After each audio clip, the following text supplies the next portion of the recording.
Miracles, lesson 174. Today we're doing a review lesson.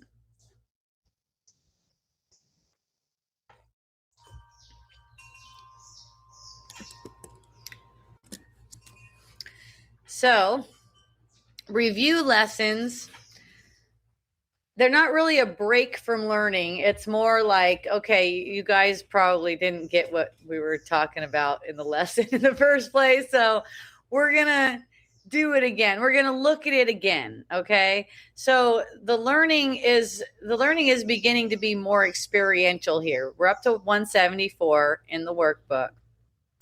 And the review, this is after review 5, which is explaining that we're moving from this intellectual understanding toward the direct experience of what these ideas in A Course in Miracles are pointing to.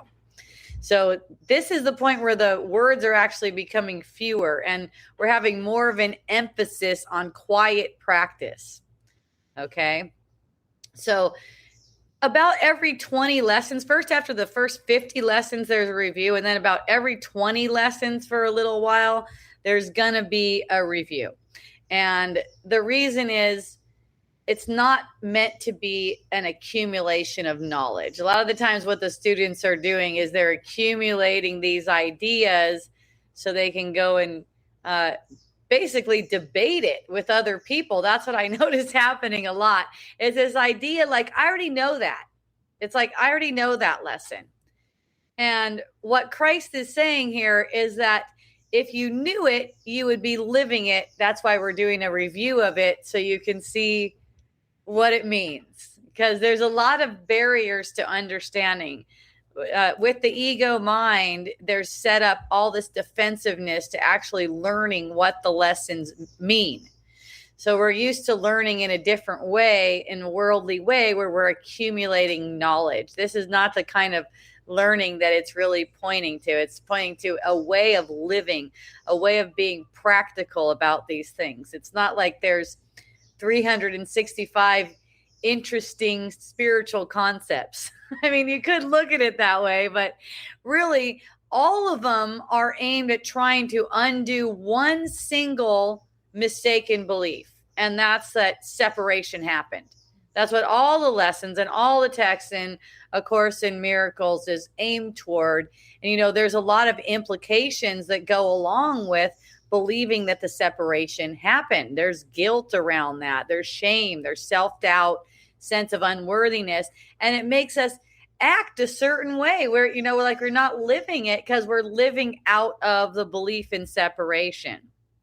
So that's what we're doing. Every lesson is really saying the same thing from a different angle. And I read the review number 5, which is before this group of lessons. We're on 174. And right before this group of lesson, there's a review number 5. I'll read a little bit from it.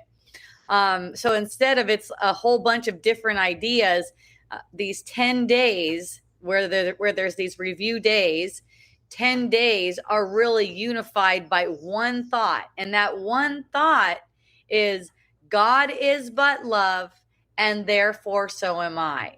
So that's what these are. These review lessons are based on this foundation. So the review lessons themselves are 157 and 158. So there's into his presence would I enter now. That's lesson 157.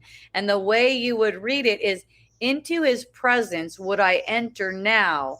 God is but love, and therefore so am I.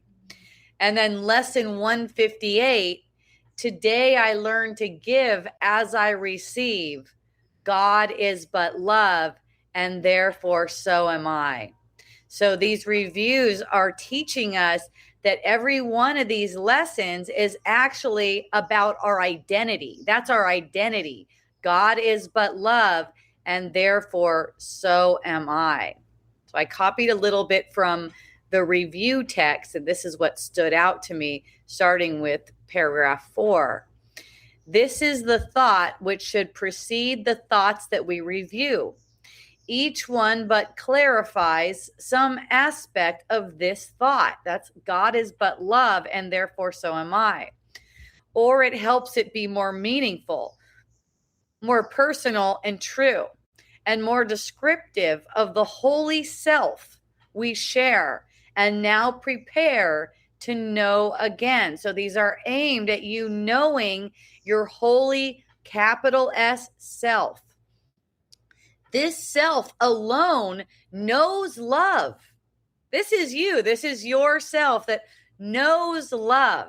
This is something that cannot be described in words because love is reality and words are removed from reality. A Course in Miracles puts it there twice removed from reality. And that's because you have the perception, which is once removed from reality, and then words are made to be descriptive of perception. So they really can't describe love. They can be used to remove the blocks to love. But this self that you are alone is perfectly consistent in its thoughts. That's what it says here. Perfectly consistent in its thoughts. It knows its creator. It understands itself. This is who you are that this is talking about. Is perfect in its knowledge and its love. Its love is perfect. That's who you are. You're not the ego. You're not this identity with imperfect love. And it never changes from its constant state of union with its Father and itself. That's who you are. You don't ever change. That's why you are still as God created you. You have not changed into this thing that you made. And from paragraph 5.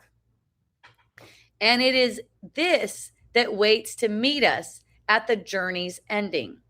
Every step we take brings us a little nearer. This review will shorten time immeasurably if we keep in mind that this remains our goal. To shorten time remains our goal, okay? And as we practice, it is this to which we are approaching. That's the end of time. Let us raise our hearts from dust to life as we remember this is promised us, and that this course was sent to open up the path of light to us and teach us step by step how to return to the eternal self we thought we lost. Okay, thank you for joining. I've got you on Facebook and Substack. Let me know if you have any questions along the way. So notice what happens with this. God is but love, and therefore so am I. And then we're applying it to the lessons 157 and 158 today. So the review is teaching us that every lesson is about our identity. This is not about our behavior. Our behavior in the world does not reflect on who we are. Our behavior does not depict our identity. Okay? Not our spirituality, not any manifestation. This is just about identity. And if God is love, and therefore I am love, then every workbook lesson is really removing, it's aimed at removing what obscures that fact.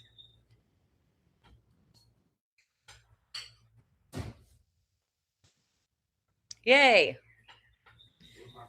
Aloha.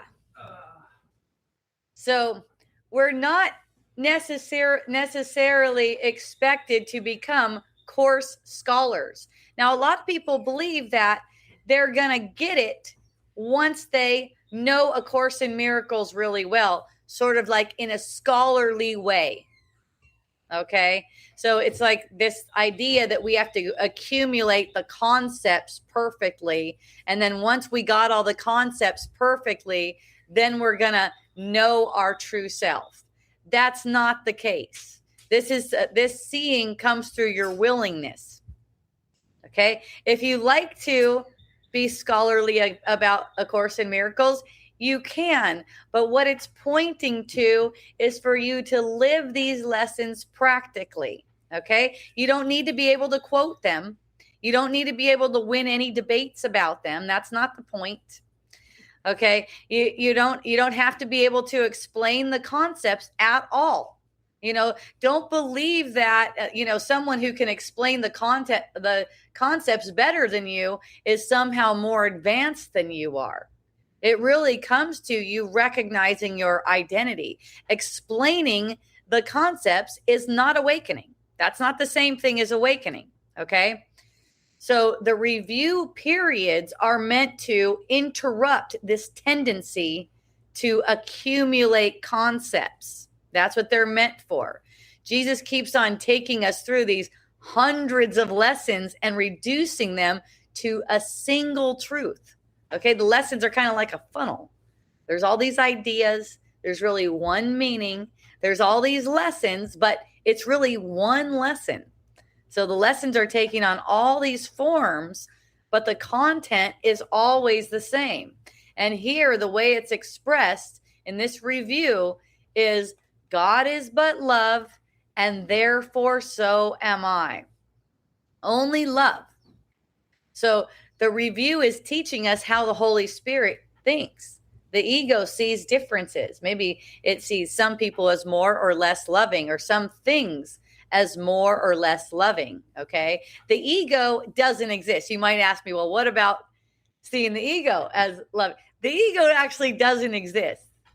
That's what A Course in Miracles teaches. Okay. It's a thought of separation. It's an expression of fear. That's why it doesn't exist. It's just something that we hold out in our mind until we see that it's not actually helpful. It's not actually something we need. In pretty much all spirituality that's, newer at least, it's like we need an ego. They're saying we need an ego. You need to have a strong ego and stuff like that.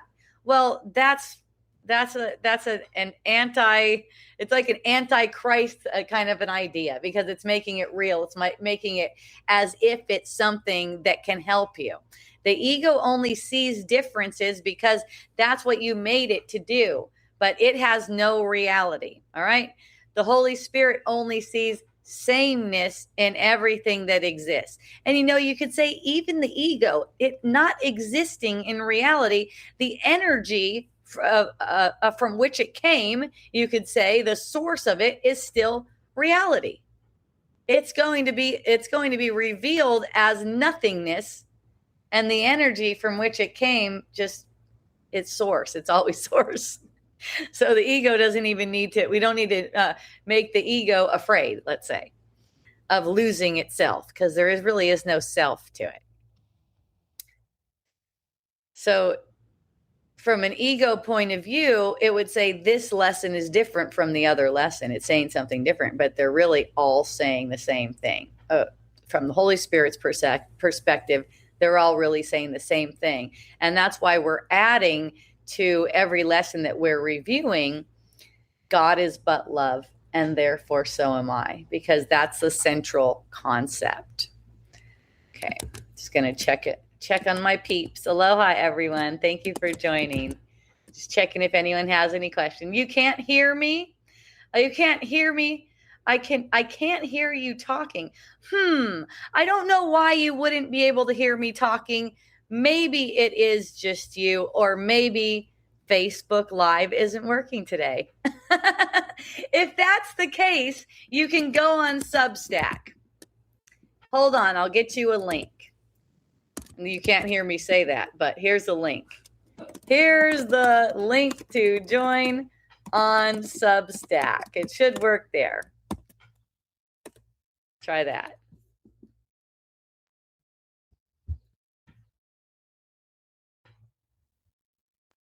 Okay. Doesn't let me reply directly. Who knows? Maybe it's glitchy. All right. So lesson 157. That's the one I'm looking at right now. I'm not going to read the whole lesson. I'm just going to go over it. These lessons are pretty wordy too. Yeah. So, lesson 157, into his presence would I enter now. So, notice the wording. Into his presence would I enter now. So, it's not into his presence would I enter once I'm healed. Right? It's not once I am enlightened. After I'm enlightened, I'm going to enter his presence. This is an invitation into his presence. Would I enter now? Okay. And that goes along with, again, God is but love, and therefore so am I. That's why you can enter his presence now. You don't have to wait for another moment. You don't have to wait. It's not an idea like you're going to do it once you become worthy of it. Once you, for instance, learn these concepts very well, right? So the entire ego thought system that's been set up depends on postponement. It's later on that you can enter God's presence. It's never right now. It's always later. It's always, I'm not there yet. I had one student for a little while that would constantly just say, I'm not there yet. Again, eventually he went and found another spiritual teacher that would agree with him that he's not there yet. Right? He just wanted, that's what he wanted. He wanted to be not there yet. And that's fine. Everyone's got to do their process the way they do it. What I'm sharing with you, and what A Course in Miracles is saying, is that you are that now. You are still as God created you. You don't have to go through any kind of process, right? The ego wants a process because it still wants to screw around in pretending that it's an illusion, that you're an illusion. It believes it's you. And then you agree that you agree that you're that. It shows you evidence that you're not worthy of entering God's presence. It shows you evidence that you're not worthy of reality. That evidence is bullshit. It doesn't make any sense. So the ego thought system is based on later. This is not you talking. This is you identifying with a thought system that's based on separation. It's an insane thought system. It's a chaotic thought system. This is you identifying. That's a choice you're making. So basically, you're choosing to identify with fear when you buy into this postponement stuff. Like you have something else to learn. Like soon you're gonna be worthy of this choice. It's just a choice that you make. It's like after something else, Maybe it's after you run around and date enough people, or you think you're not going to have fun when you enter the presence of God. You believe that you want to do things in the world first before you enter the presence of God. Like the world's still going to remain when you enter the presence of God. The thought of separation still gets undone, but you accepting who you are is just a choice that you make only now. You can only make that choice now. That's why this postponement is so attractive to an ego mind, because postponement, that day never comes. That someday, that when, that time, that after thing, it's never going to arrive. It's always going to be later. You're always going to be dealing with that unworthy thought. It's eventually, I'm going to get there. I was just looking on Facebook, and I was like, what in the world? I saw a spiritual teacher saying love is nurturing a person to become a better person. I'm like, what the heck? I go, what are the comments saying here? Most of the comments that I saw were like, what's wrong with that guy? This is like a really popular spiritual teacher too.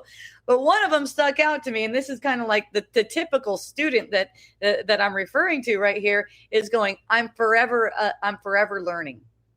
I'm forever in learning mode. Why are you forever in learning mode? Like what, you're choosing that. Or you're choosing that right now. But definitely I was heartened to see that the comments were like, what the heck is he talking about? Love is nurturing someone to become a better person? What in the world?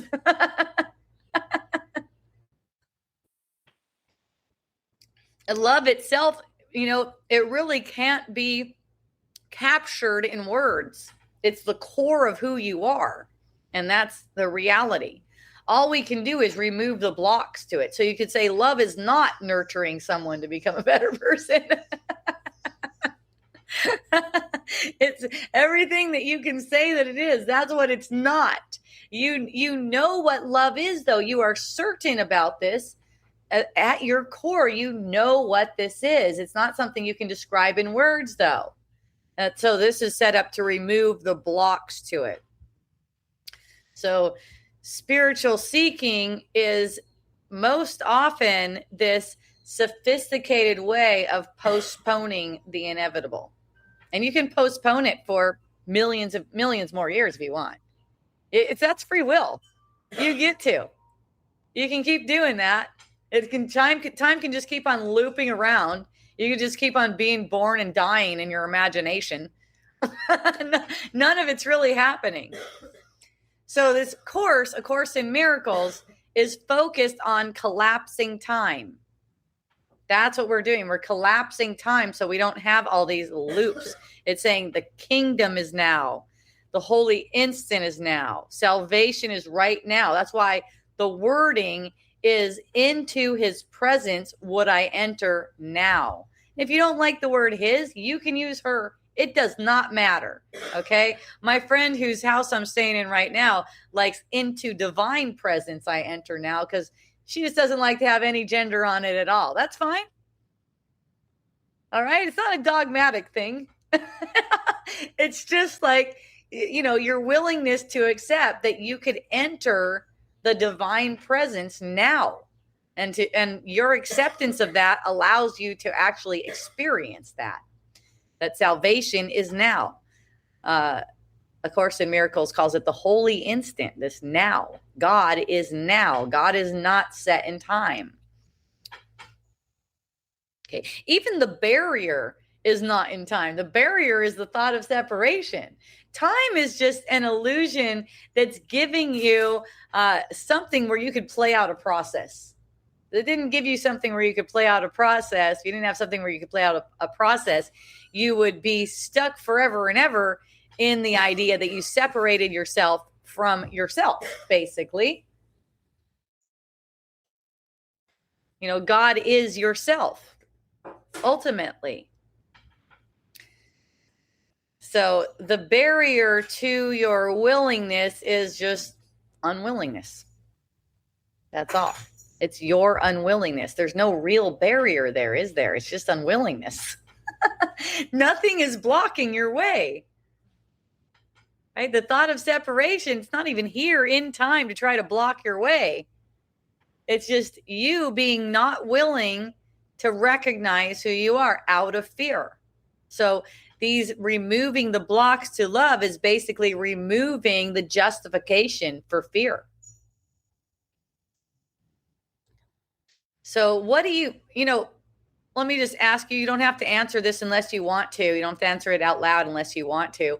What do you think of when you hear God's presence? Like, what does that mean?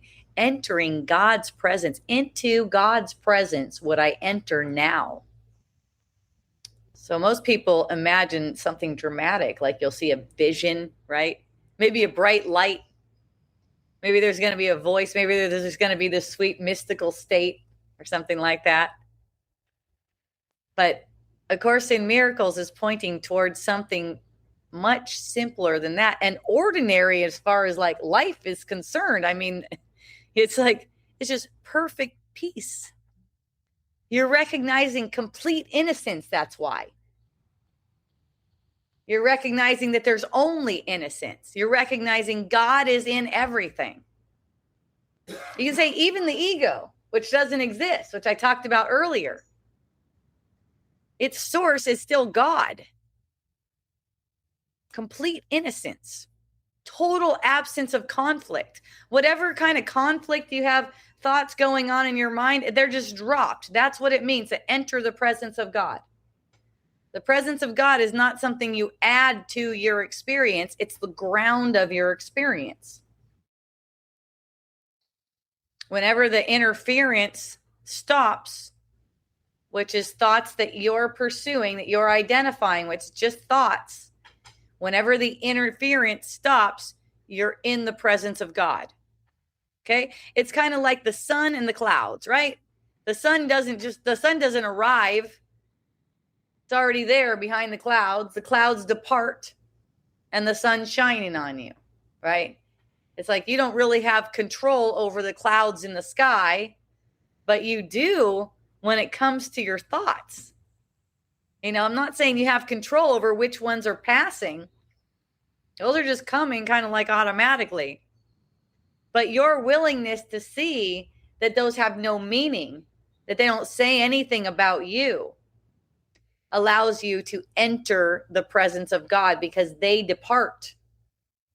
So it's you making a choice into God's presence. Would I enter now?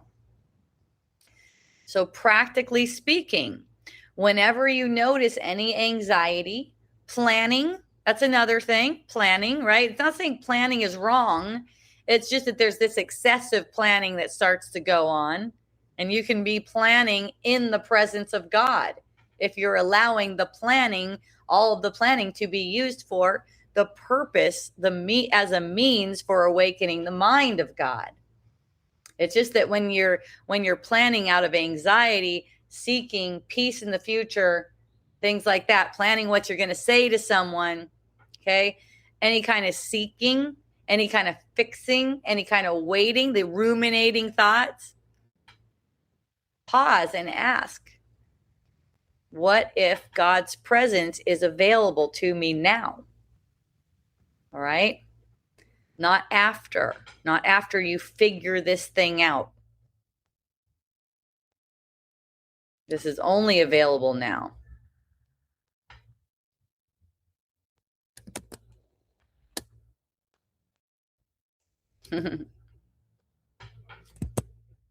Yay. All right. Feeling peace, contentment, and joyful. Yes, that's it. That's it. You're just not allowing thoughts that would deny your worthiness to be in God's presence now to determine who you are, to say who you are to you. Thank you, Constance. All right, then there's lesson 158.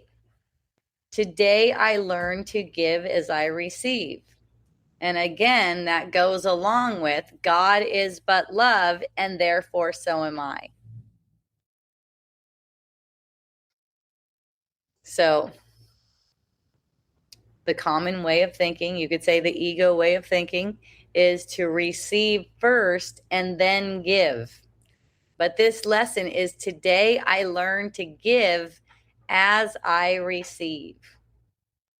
Right? So the giving and receiving are actually simultaneous. Give and you will recognize that you have already received. Okay. And A Course in Miracles returns to this theme repeatedly. Okay. The giving as you receive, because separation depends on this private ownership, my peace. Don't be disturbing my peace. See? What would the giving look like in that? Say someone seems to be disturbing your peace. And now you've got a feeling, you've got an upset feeling. What would the giving look like there? Right? Is it the giving, to me, the giving would look like thank you, gratitude. Thank you for showing me. Right? Showing me what? What I'm holding right now, what I'm projecting right now. Right? So it's showing me where I could allow more peace. Right? And you can even say to yourself, it comes down to not words. You're just giving you're giving the peace of God. It's not a personal peace. So no one can disturb our peace. So it's in recognizing that person cannot be disturbing my peace. You're giving, because Peace is shared. It's a shared awareness. So once we give, we're aware that we have received. So in my case, it has looked like this, where it seems like, let's say it seems like someone's annoying me. Right? This comes up from time to time where it'll seem like someone's annoying me. Not that much. What I notice is it comes up less and less as you're willing to give in truth, right?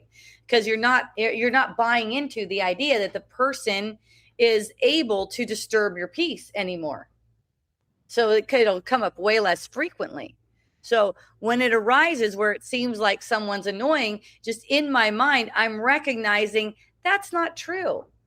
So it's keeping the person, him or her, as the innocent self that they are. And that's the same as I am. So when I would keep them like that in my mind, hold them in truth in my mind, that's the giving, right? And so that's how I'm aware of the receiving. That's how I'm aware that I have received. The willingness to give makes you aware that you have received.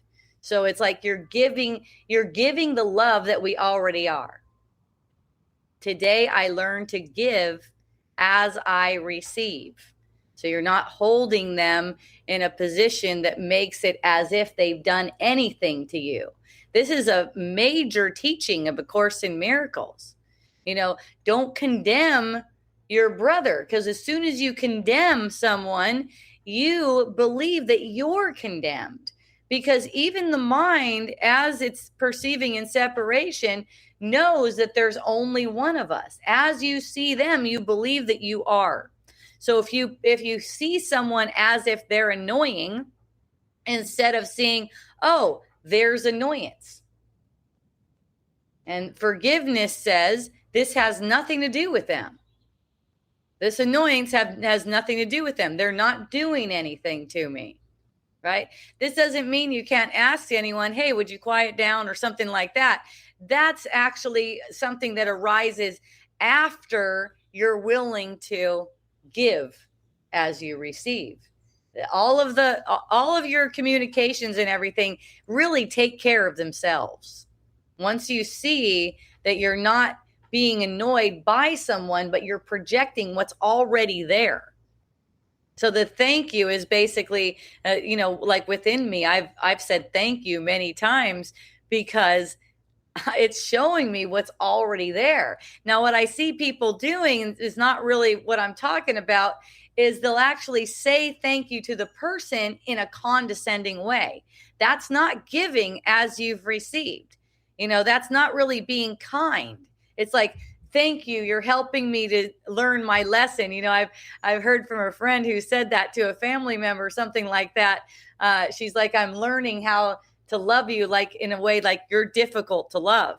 Well, that person got totally pissed at her, right? That's not what we're talking about here. They're not difficult to love. You're having difficulty loving. That doesn't have anything to do with them. That you're giving right there when you're recognizing, oh, I'm having difficulty loving. This person is completely lovable, right? I'm always completely lovable and loving, and so is everyone else. And I can only see myself as completely lovable and loving if I'm willing to see everyone else as that too. And that comes up in times of, feeling annoyance, right? So it's like my love, like, are you worthy of my love? Everyone is worthy of your love. Whether or not you're going to be hanging out with them, that's not even up to you. Okay, everyone's worthy of your love, because your love, again, is God's love. God is but love, and therefore so am I. God doesn't pick and choose. And God's love can only be expressed through you could say, self that you made, this illusory self. It's expressed through this self. And I had one friend kind of balk at, well, why are you calling it an illusory self? Hey, if that doesn't work for you, that's fine. I'm not saying that to disparage it. I'm actually talking about it to elevate this self, whatever you want to say. The self that you made, Okay. It's kind of like your child. God created you perfect. And then you made a self who seems to be imperfect. It seems to be on a trajectory from birth to death. It seems to be a mortal self. Okay. You can call that illusory, whatever. If you don't like that, you don't have to. But that's really how and through which God's love is being expressed. Your mouth, your body, your eyes, your hands, that's how God's love is being expressed. So it's not your personal love. This is God's love. Wisdom, also, all wisdom is you. You are that. You have all the wisdom.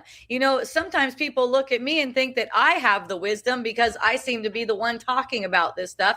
But you can't even perceive me like that unless it came from you. Okay?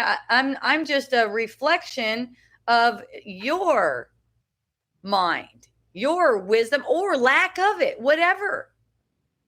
It's coming from you. It's not in me. It's not over here. Okay? And also awakening. It's one awakening. We're awakening together. So it's like we share this. We share this awakening. I share this awakening with you. It's not like I have it. I'm possessing it, right? Did you have a question over there? Well, a kind of like clarity statement maybe. Uh-huh. So that I can see if I'm getting it right. Mm-hmm. It's like there's no possession of, like annoyance, confusion, fear. There's nobody to possess it. It is in the field. That's right. So you're saying there's annoyance here. Cool. Yes. So therefore, that's amazing. Yeah. That makes it so much. That's right. So what White Dove is doing is clarifying this. She's saying there's no one who even possesses anxiety or any kind of upset feeling or anything like that. These are just arising in the field. So really the other person doesn't even need to know about it. And that's part of demonstrating love too, how we would demonstrate love. The other person doesn't even need to know about your annoyance. I mean, they could, but it's not really necessary because that's not anything that's relevant. Really, when you perceive it coming up, it's trying to say that you're separate and this person is doing something to you and you're just denying any meaning to that thought. That's where you're giving. And when you give like that, that's how you know you have received, because the relief comes to you immediately.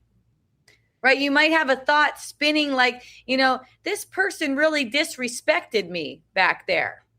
Or maybe they disrespected me continually for years on end.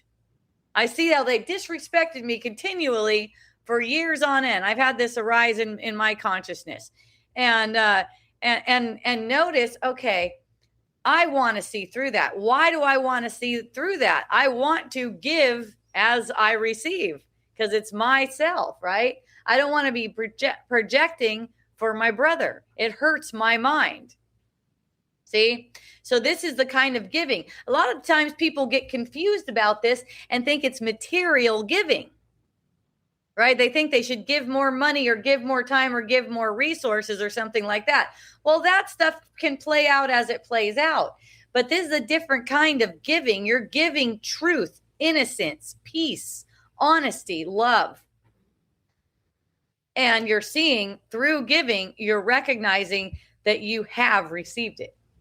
You have received it. You've already received it. It's only through giving it, though, that you can recognize that you have received it. So giving reveals what you already have. Imagine someone says, I am loving, but they don't extend love. So they don't really know they're loving.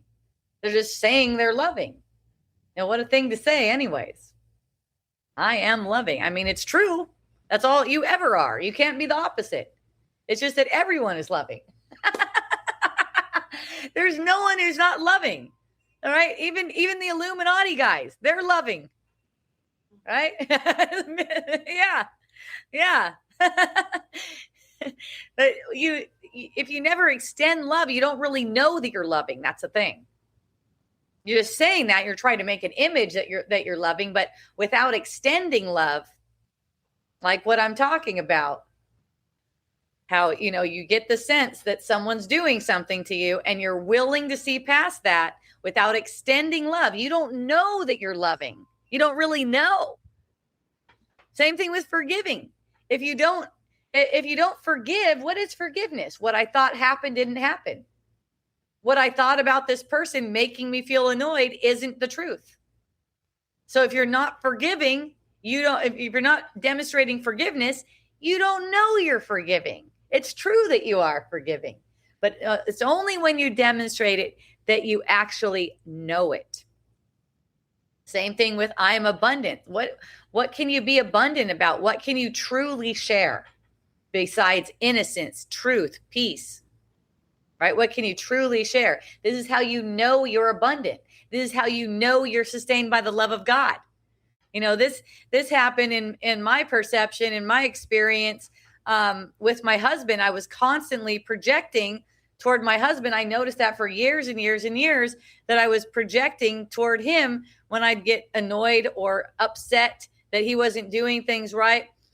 And before I realized that I'm fully sustained by the love of God, what came to my mind is, show me how to help heal his heart.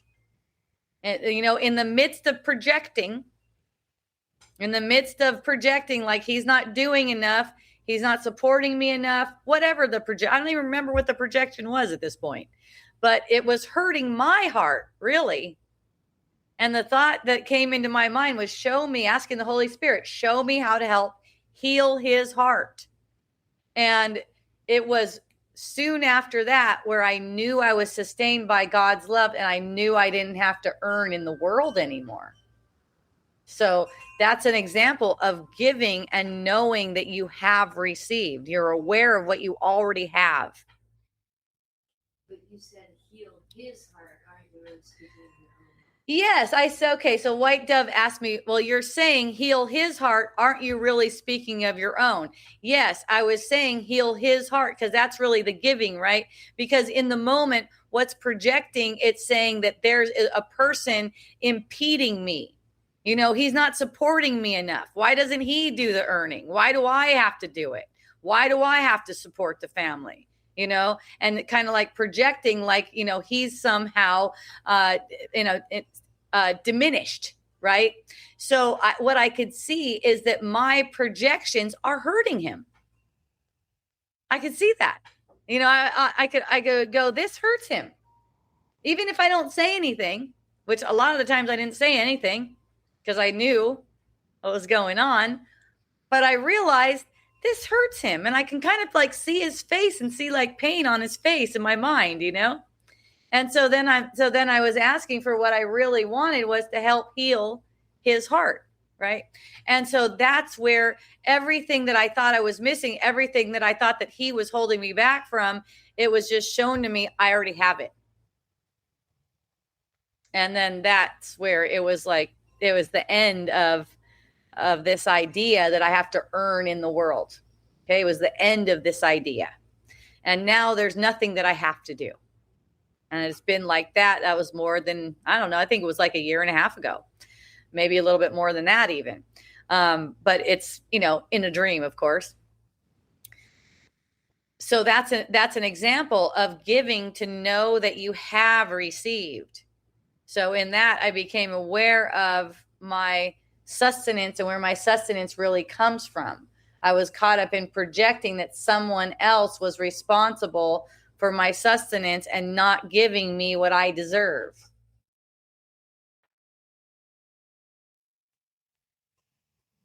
So a common idea is like, what if I run out? Like I give too much. So this is a different kind of giving than the egocentric kind of giving, isn't it? We've been talking about this in some of the lessons, or in some of the texts.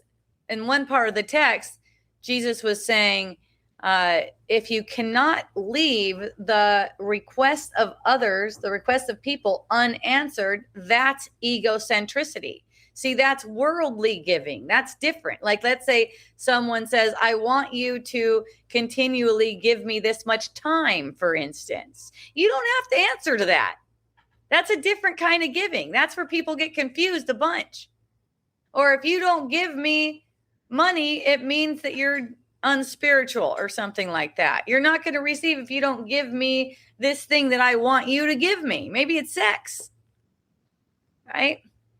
But this is not the kind of giving that this is talking about. This is talking about true giving, which is innocence, love, peace.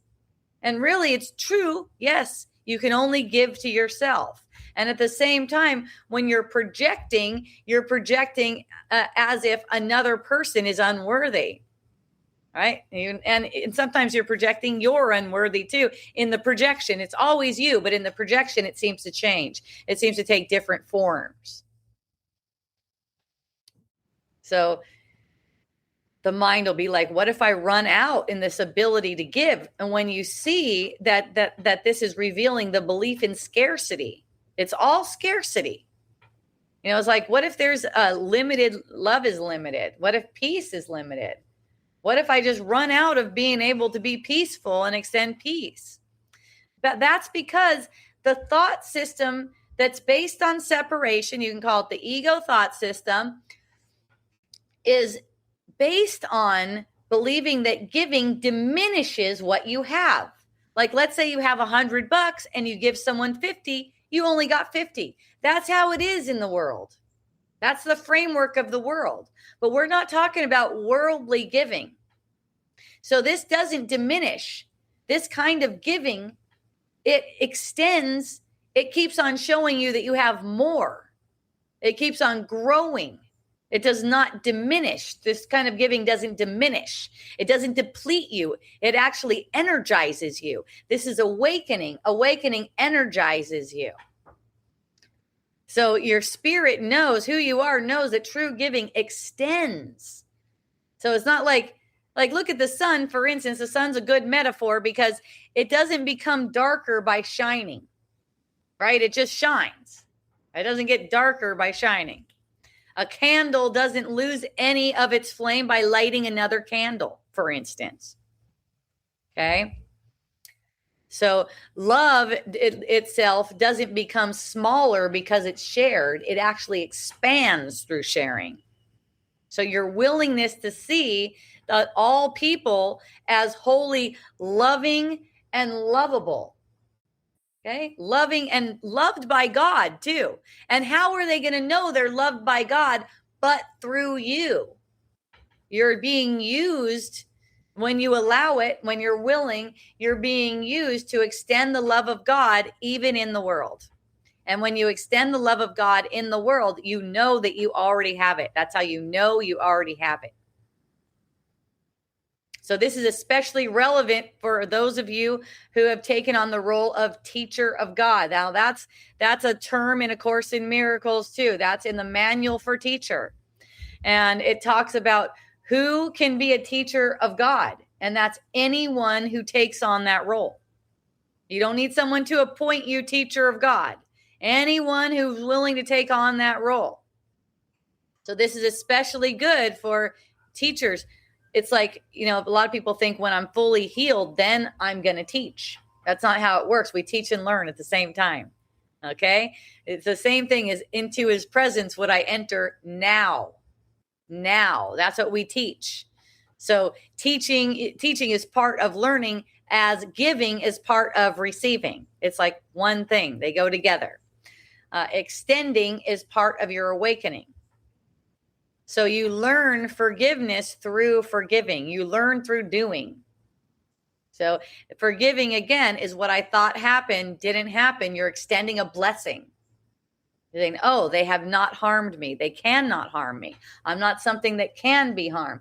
This person is showing me, that's where the gratitude comes in, where I need to forgive, where I need to extend so that I could see who I am. This is bringing up a block that I wasn't consciously aware of until right now. Thank you. Right? Thank you. It's revealing to me. You know that it's just how you react.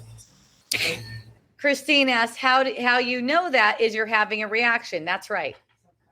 Yes. And the automatic knee-jerk reaction to a reaction is to try to avoid it. You don't want to try to avoid it. You want to look at it as an opportunity. Your reaction is an opportunity to do this kind of giving, to help yourself see. When you help yourself see, you help all others see. You want to give that gift. That gift is basically letting them off the hook, right? The hook is saying that person is not worthy of love. They're doing this to me. If they can do anything to you, for one thing, you're diminished. And for two, so are they. So see how the giving is receiving. It's like you're giving them their truth and their innocence back that you took from them. Yeah. And you're right. You're saying that you're a victim if they can do anything to you. Right. So I had one instance where it was me and another friend and another friend. And the third friend was annoying the second friend, apparently. You know, she was just talking really good about that person a few minutes before she walked in. And then she came in, and then the way she was talking, the way she was asking questions and stuff, after that, she goes, well, that time she really annoyed me. And it's like, that's where it is. That's the forgiveness opportunity. That idea. And I've seen people who have practiced the Course in Miracles for a long time still believing that a person can annoy them. That's victimhood. No person can annoy you. You decide if your annoyance means something or not. You decide if your annoyance reflects on them or is an opportunity for you to give truly. Your annoyance has nothing to do with them. It's as though the resistance and having conditions also reinforces the idea of separation. Yes. And so it promotes the ego to allow you to now, okay, I can make a choice and say, well, I choose now to be thankful. And you can change it around, okay, because that's the choice that you are allowed to send out. Yes. You know, speak out, or just being thankful, or just putting your hand on your heart, you know, going back into the heart center. Yeah, you can kind of be like this. It's okay to yourself. It's okay. I've seen people use tapping like that, just tapping on your chest. You know, I don't know the whole method for tapping, but I know it has to do with tapping yourself. You know, you just tap on your chest and tell yourself, it's okay. It's okay. So you can come back to, what's my function here? What do I want to do? I want to give. I want to give truly. This is not material giving. This is giving what is the only thing that's valuable. And once you give it, you know that you have it. You know that you're basically giving the peace of God, you could say. You're giving the peace of God to know that you have the peace of God. And then you're going to see, you know, I have a friend like this too, where over the years, I've seen this. Wow, I seem to get annoyed by this friend. So I don't try to push the friend away. I really love this person, right? I really love this person. I've never told her I seem to get annoyed by her. That makes no sense. You know, I don't need her to try to carry that. That's ridiculous. I don't need her to try to change to be better so that I don't get annoyed by her, right? Because I'm not really annoyed by her. And I know that. So I'll watch it arise and let myself know each time. And what I notice, because I've continually hung out with this person, that it gets to be less and less. That I get this feeling come up that I seem to be annoyed with her. I seem to be annoyed at all. Right? And then the person becomes more and more endearing to me. Let that happen. Let that happen. You're not making a choice in who you hang out with. You're making a choice in how you would see them, which shows you how you are seeing yourself. That's why you receive, you give as you have received. And you know that you've received it through giving it. Right. So here's how these two lessons are actually one lesson, okay? Lesson 157 is about entering God's presence, right? lesson 158 is about giving as you have received. And, first, maybe they seem unrelated. There's a reason why things are being put together like this. All right. Entering God's presence, giving as you received. They're actually describing the same movement, aren't they? Right. They're actually describing the same movement. It's like when we enter God's presence, we see the abundance. We see the innocence. Right. When that's seen, it's naturally extending. So with these lessons, we're using them in a practical way. So let's say the annoyance comes up and you're on lesson 157 and the annoyance comes up. It's like, into his presence would I enter now. So I'm not in this idea that this person is annoying me. Right. And then you're recognizing, oh, God's presence isn't just possessed by me. It's also shared with this person. It's also shared here. And the closer we come to this, the more naturally love's just flowing through us. And then you're giving as you have received. Look at, you're receiving when you enter God's presence. And then you're giving that. So they go in order like that. Into God's presence, would I enter now, right? That's receiving. And then today I learn to give as I receive. How do you enter God's presence? Through extending God's presence.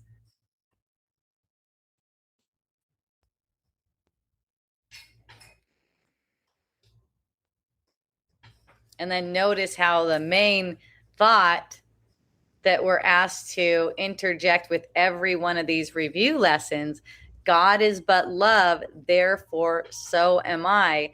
Notice how that resolves everything.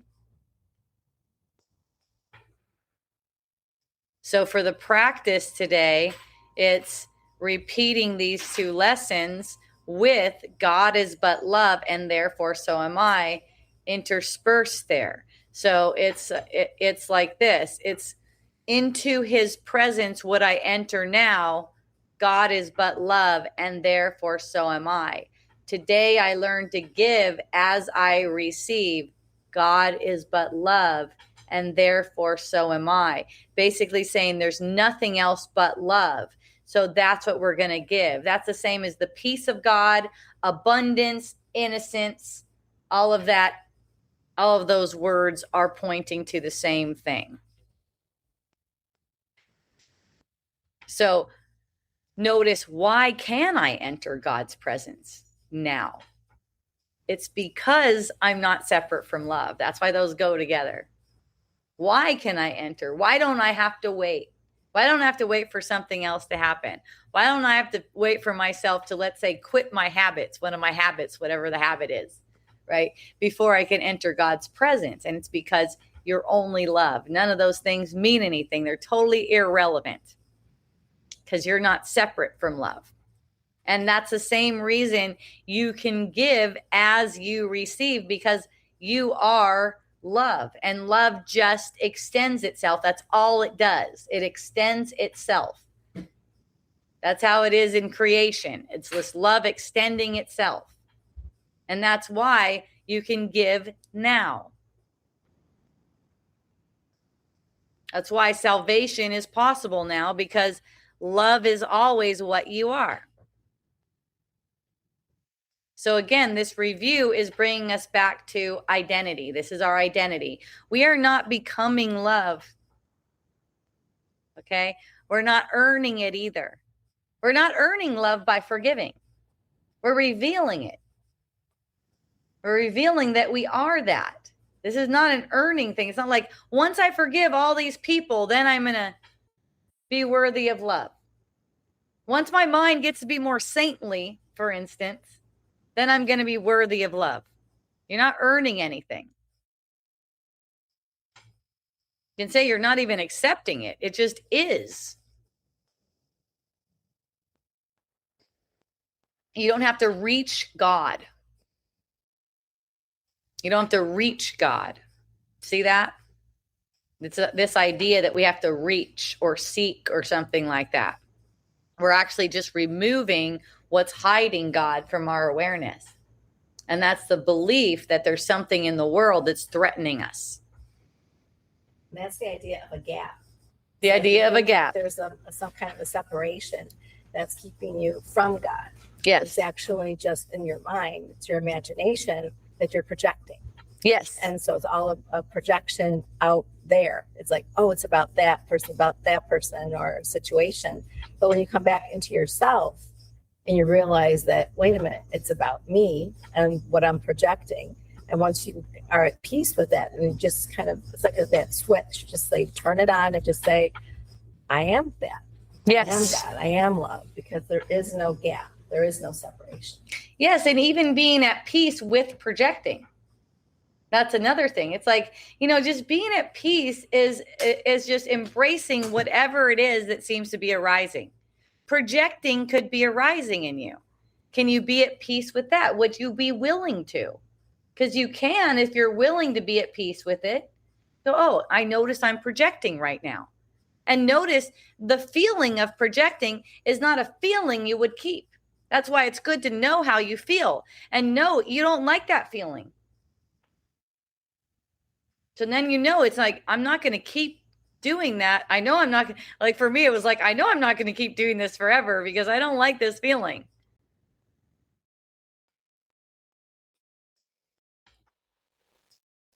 God is, love is, all you can say.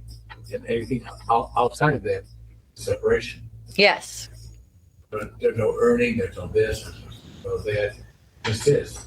Yes. God is, it's amazing that it takes this many words to see it. Right? Stephen is saying there's just no separation. God is, love is, there's no exceptions at all. It's like with all these words, A Course in Miracles is a huge book. I talk a lot, say a lot of words apparently. But all of these words are pointing to the same thing. We can just accept right now that we are love. We are perfect love. And whatever we're perceiving our mind being unloving. That's a lie. That's why we can embrace what is arising. We don't have to run from it. What I notice is the mind wants to run away from the feeling. And part of running away from the feeling is projecting it onto someone else. That person's annoying, for instance. That person is not supporting me, for instance. Another thing A Course in Miracles talks about is how everyone's supporting you perfectly. So when we get this idea that something's unfair or unjust, they're not taking care of me, they're not in their integrity, that's something that's really common, right? And then we're really diminishing ourselves, we're diminishing our own ability to see what we are. Perfect love all the time.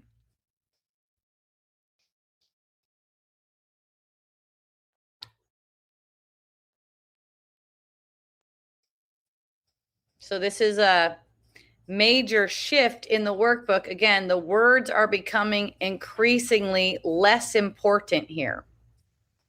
And so it's time for us to just see for ourselves, sitting quiet with this lesson, repeat these ideas, and then sit in quiet. You could take like a half hour just listening for the Holy Spirit's voice. What does the Holy Spirit have to share with you? This is a practical course. What does the Holy Spirit have to share with you based on your life experience, your circumstances? How does this lesson apply, and where can it be applied in your mind? Because these lessons, about entering the presence of God and giving as you've received, these apply to your specific life experiences. If you're not doing that with them and you're just keeping them conceptual, you're not really using them in the way that we're asking to use them. So it's any kind of experience. You can bring up any kind of example of anything where it seems like you're bothered by something. It could be any kind of an event, a world thing. Yesterday I was talking a little bit about the Illuminati, right? I was like, hey, within this framework, there's a system built by people who believe that controlling people's perception is helpful. They believe that controlling people's perception is helpful. They control the media. They control all of anything that gets like large followings, anything that gets very famous, very popular, anything like that. That's something you can use too. It's like, okay, it's helpful.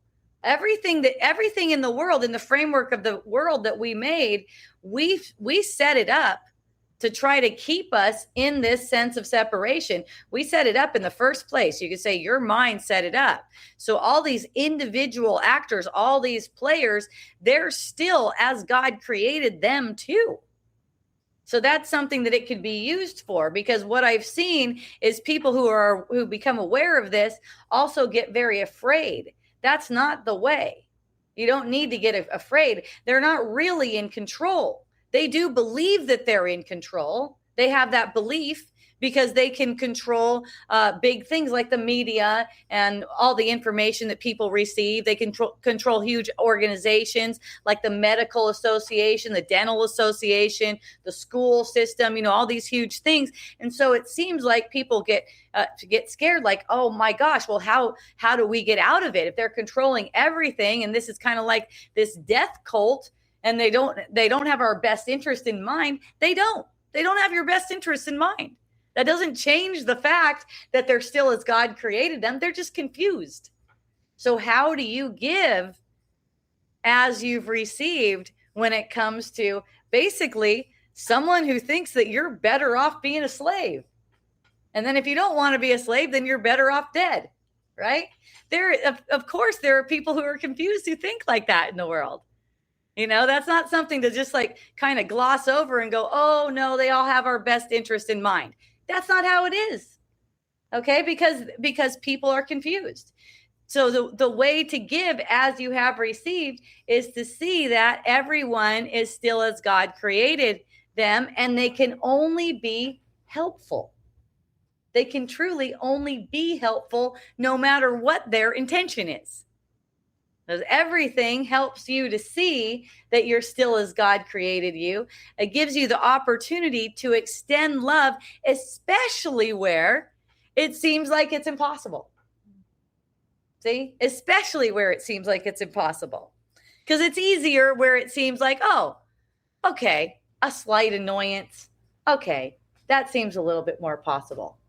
Right? That seems like a little bit easier. But wow, someone who wants to destroy the light in us, someone who wants to keep us all slaves. Okay, yes, that's giving you an opportunity too. And it's not saying that you should make it so that that's not happening within the framework of the dream. That's what certain spiritual leaders, which are actually in that group, are telling you. Everyone, just look at everyone like they actually have your best interest in mind. Well, that's not the case. Most of the people are insane, actually. They don't have your best interest in mind. They're totally selfish, right?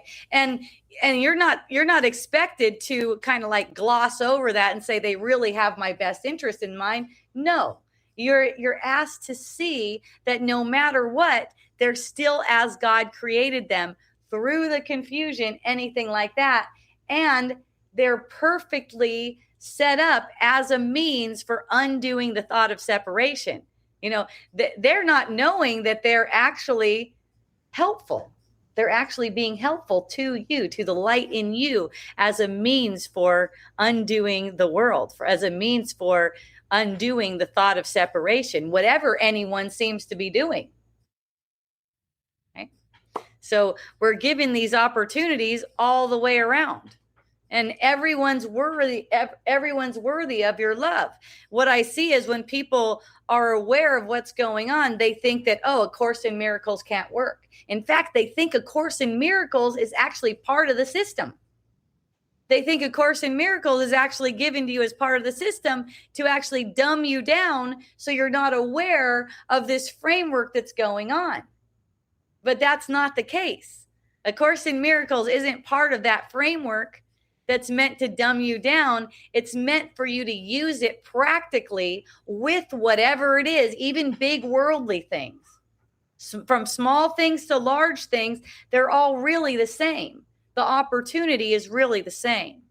So whether it's let's say it's a child who's not talking to you, right? That's giving you the opportunity right there. It would, to people that have that going on and they think it's something that's detrimental, it's as if they can't enter the peace of God. That's why it seems to hurt people. When their child is not talking to them, it makes them feel diminished because they believe that means something. Not because the child isn't talking to them. It's because they believe that means something, that reflects on them. If someone's angry with them, who they care about, it's like if you feel like because this person is angry with me, because this person doesn't love me, doesn't like me, whatever, that now I can't share, I can't give, I can't enter the presence of God. That's your opportunity. If it seems like there's not enough of anything, it always comes down to scarcity. If it seems like there's not enough resources, if it seems like there's not enough, for some people, it seems like their resources are so low, they seem like they don't even have enough food to eat. Okay, then that becomes the opportunity, whatever the opportunity is. For some people, there doesn't seem to be enough clean soil. There doesn't seem to be enough clean air. There doesn't seem to be enough clean water. I can't rest yet. I can't rest until the world is fixed. Okay, that's the same thing. You use it for the same thing. This is a practical course. Into his presence would I enter now.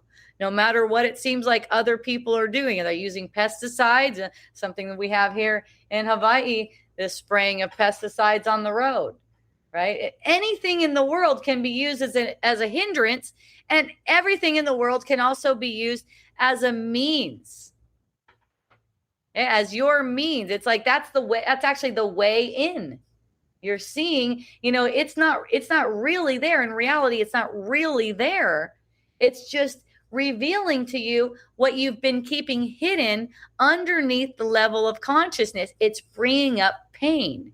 It's bringing up pain that you weren't aware of. These things in the world, that's what they're for. These little hiccups in the world. Maybe your car doesn't work. That could be another one, right? The simple things like this. The tree that you planted isn't bearing fruit this year. Anything that hooks you, you can get unhooked. Anything where you would be called to withhold love, you can be unhooked from that.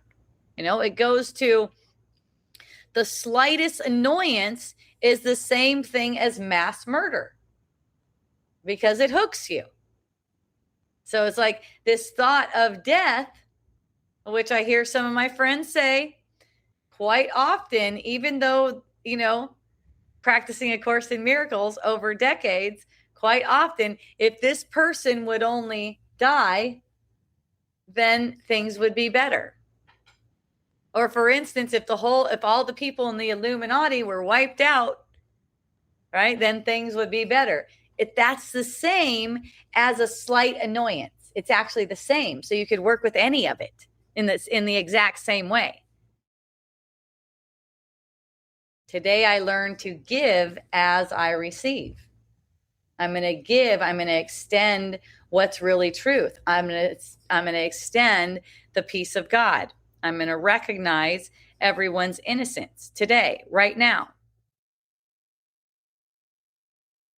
No matter what.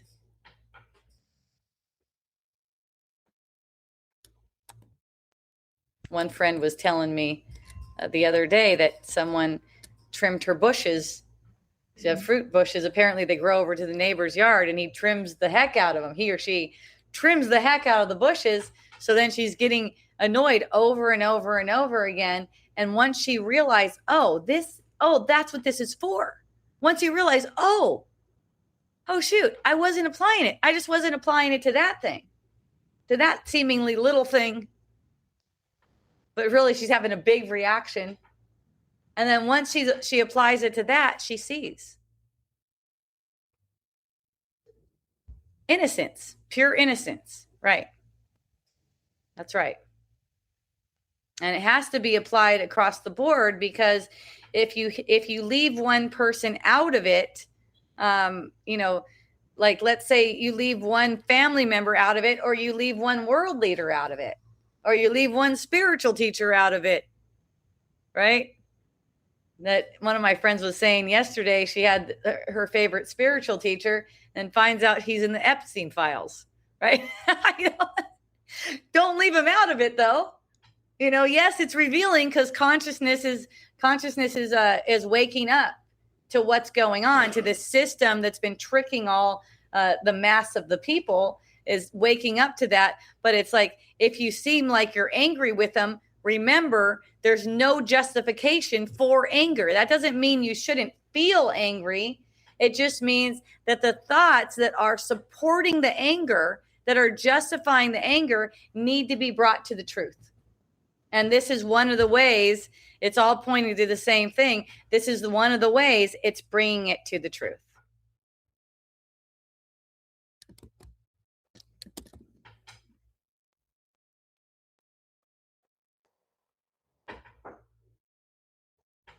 So lesson 174, that's 157 and 158. So 157 is into his presence. What I enter now is more like silence and trust. Okay, it's like a time of promise. It's like, I can enter the peace now.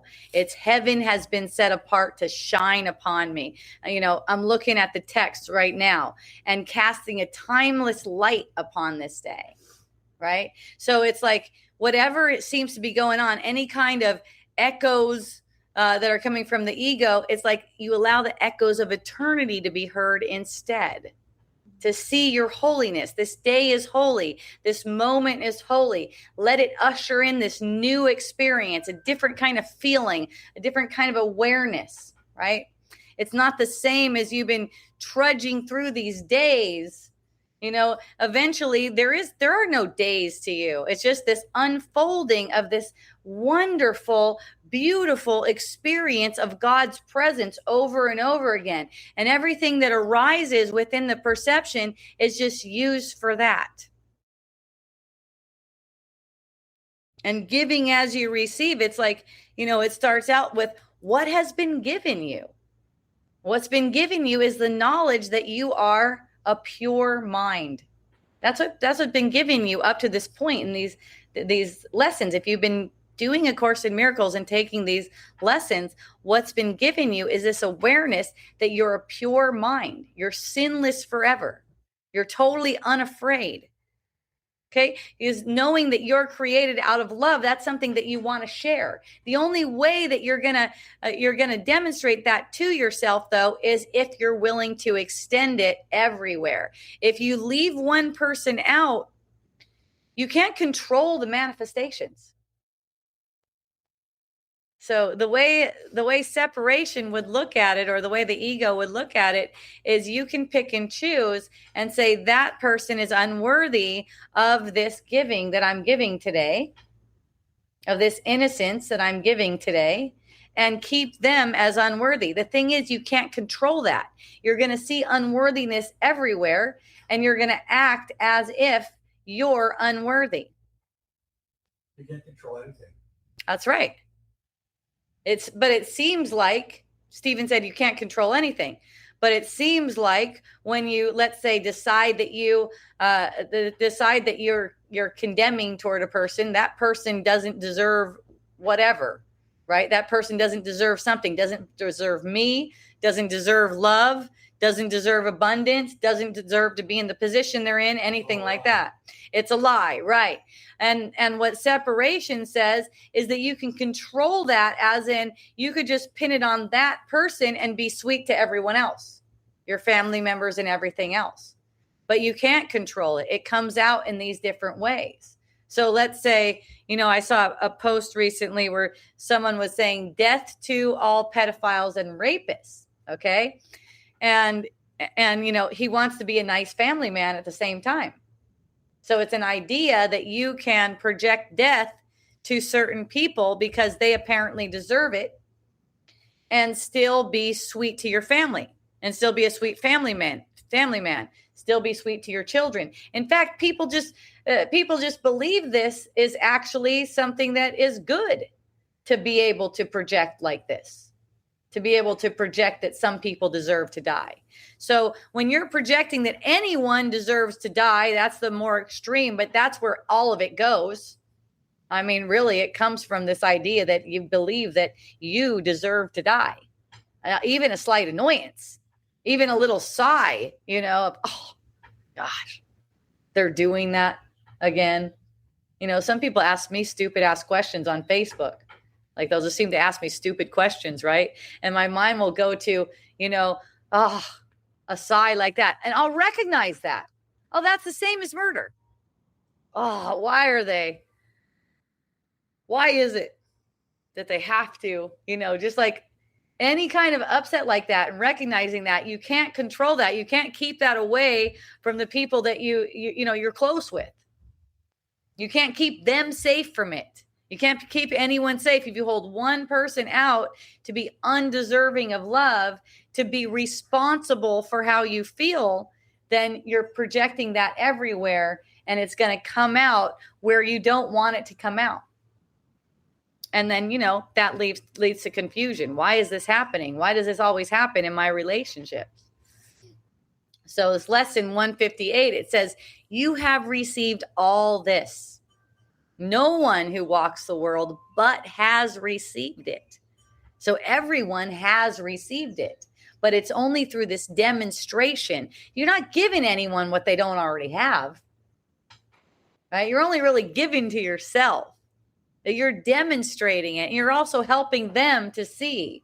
One way A Course in Miracles puts it is handing their chalice of atonement, which atonement is recognition of innocence, back to them. And that's how you recognize that you already have it.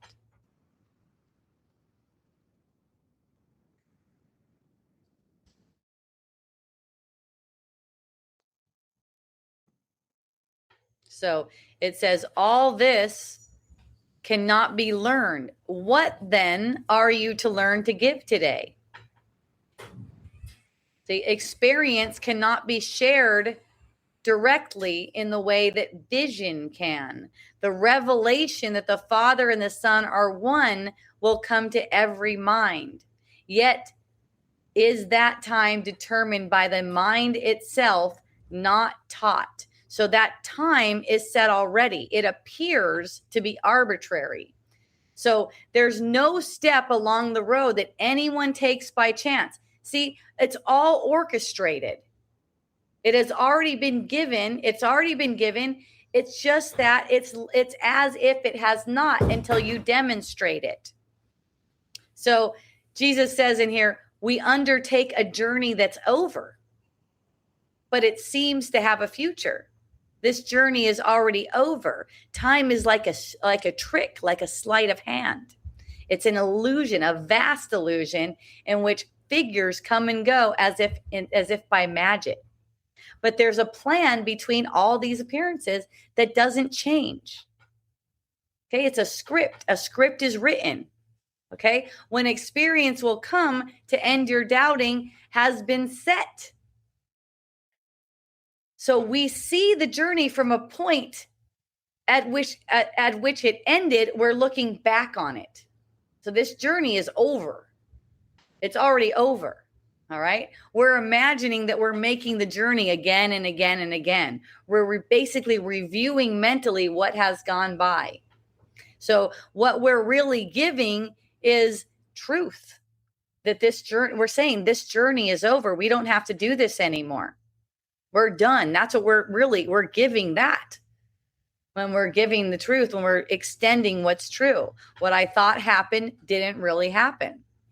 So it's like we're joining, it's like there's this joining of the world and doubt and shadows. And then we're saying, we're here in the quiet, in the peace of God together. You're my brother. We're one. Within this world, we're still one. We're holy. We're made and created holy. And it's through this forgiveness and love that we all see it. So it's through this that all contradictions are being reconciled.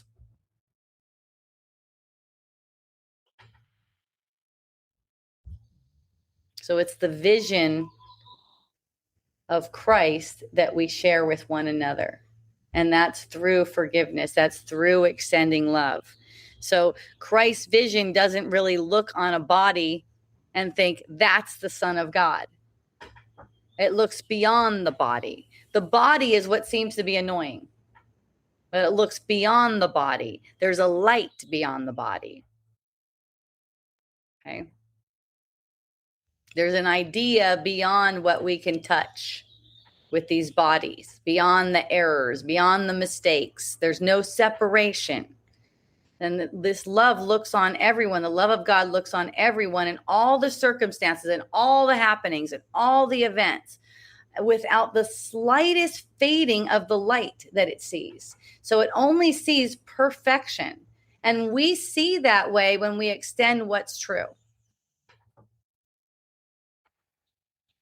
The idea that you can't learn it, again, that's the thought of separation. This has to be taught, and it is being taught, and it is being learned. It requires you to recognize that the world can't give you anything that can ever faintly compare with this value, the value of the love that you are. There's nothing here to get. There's nothing from your brother or their body or your body that you can get. So seeing no one as a body today, greeting everyone as the Son of God that they are, not looking at their body. I was talking about this yesterday, not looking at the body as proof or evidence of what anyone is. Acknowledging that they're truly one with you in holiness. Acknowledging that you are truly one with everyone in holiness. And don't use the body. Now the body, there's the appearance of the body, right? There's appearance of it. It may seem sickly. It may seem aged. It may seem broken, anything like that. There's the appearance like that. And there's also the behavior of the body. So whatever behavior we perceive in the world, again, that's the behavior of the body. That doesn't count. It's to the light that we would see. We would see all sins forgiven. And that's the vision that we share with everyone. In his forgiveness, in God's forgiveness, are all of these sins gone. They're unseen by God. They're unseen by Christ. And they're truly unseen by you. That's why this is called perception. It's not truly seeing. It's not called creation. It's called perception. Right. So once again, here's our lesson for today. God is but love, and therefore so am I. Okay. And then into his presence would I enter now. Then again, God is but love, and therefore so am I. And then I learn to give as I receive. Today I learned to give as I receive. So sit with that for a half hour. If you feel called to, it's always like that. If you feel called to, sit with it for a half hour and just listen to the Holy Spirit. If you feel resistance to doing this, be gentle with yourself. It doesn't help you to push yourself. It does not help you to push yourself to practice or push yourself to learn. If just hearing this today feels like enough for you, that's enough for you today. Right? So we're going to give as we receive and enter God's presence now, not later, not when we think we're healed, anything like that. So hooray, everyone. Yay. Woohoo. I'll be back tomorrow. We're going to do a deep dive into text in A Course in Miracles. We're on chapter 3, Atonement Without Sacrifice. So tomorrow, 3 p.m. Hawaii time. I will be on Zoom for that one as well as going live on Facebook and Substack. And who knows, maybe tomorrow Facebook will work. We'll see. Today it doesn't seem to be working. So hooray to that too. Until tomorrow. Mahalo, aloha, and a hui ho. Yay. Woo.